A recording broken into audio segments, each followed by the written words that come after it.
नमस्कार दोस्तों, स्वागत है आपका ठाकुर के वीडियोस यूट्यूब चैनल पर। गौतम बुद्ध ने संन्यास लेने के बाद अनेक क्षेत्रों की यात्रा की। एक बार वह एक गांव में गए। वहां एक स्त्री उनके पास आई और बोली, आप तो कोई राजकुमार लगते हैं। क्या मैं जान सकती हूँ कि इस युवावस्था में गेरुआ वस्त्र पहनने का क्या कारण है? बुद्ध ने विनम्रतापूर्वक उत्तर दिया कि कुछ प्रश्नों के हल ढूंढने के लिए उन्होंने संन्यास लिया। बुद्ध ने आगे कहा, हमारा यह शरीर युवा और आकर्षक है, पर जल्द ही यह वृद्ध होगा, फिर बीमार और अंत में मृत्यु के मुंह में चला जाएगा। मुझे वृद्धावस्था, बीमारी और मृत्यु के कारणों का ज्ञान प्राप्त करना है। बुद्ध के विचारों से प्रभावित होकर उस स्त्री ने उन्हें भोजन के लिए अपने घर आमंत्रित किया। शीघ्र ही यह बात पूरे गांव में फैल गई।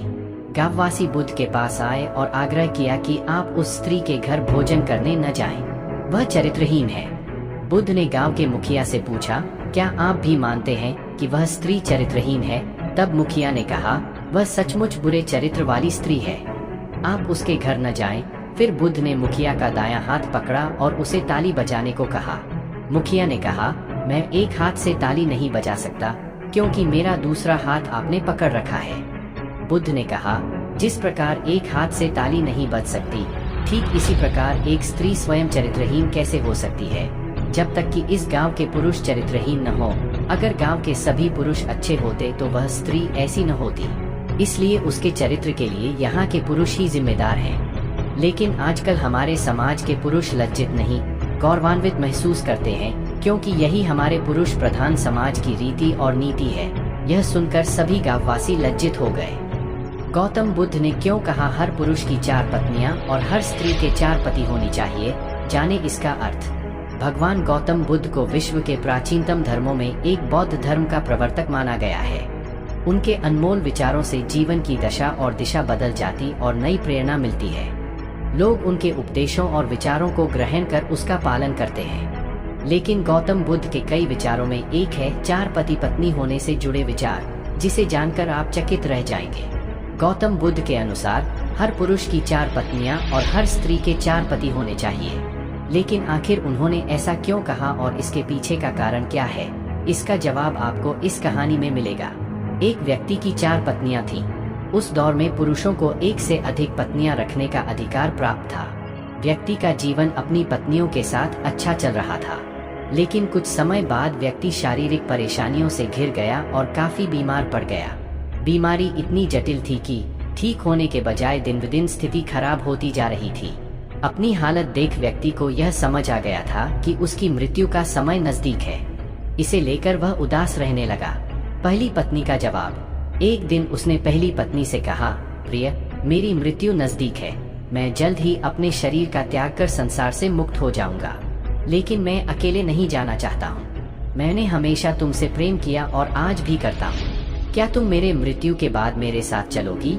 यह सुनते ही पत्नी खामोश हो गई और अंत में उसने हिम्मत जुटाते हुए पति से कहा, स्वामी, मैं जानती हूँ कि आप मुझसे बहुत प्रेम करते हैं और मैं भी आपसे उतना ही प्रेम करती हूँ, लेकिन आपकी मृत्यु के साथ हमारे अलग होने का भी समय आ गया। यह कहते हुए पहली पत्नी ने मृत्यु के बाद उसके साथ चलने से इनकार कर दिया। दूसरी पत्नी का जवाब। इसके बाद व्यक्ति अपनी दूसरी पत्नी के पास जाकर उससे भी यही प्रश्न पूछते हुए कहता है, क्या तुम मृत्यु के बाद मेरे साथ चलोगी? जवाब में दूसरी पत्नी कहती है, जब आपकी पहली पत्नी ने ही आपके साथ जाने से इनकार कर दिया तो मैं आपके साथ कैसे जा सकती हूँ? यह कहते हुए वह भी उसके पास से चली जाती है। तीसरी पत्नी का जवाब। व्यक्ति की मौत अब बेहद करीब रहती है और वह मृत्यु के बाद अकेले होने के कारण उदास मन से तीसरी पत्नी को बुलाकर भी यही प्रश्न करता है। तीसरी पत्नी भी मृत्यु के बाद उसके साथ जाने से इनकार कर देती है।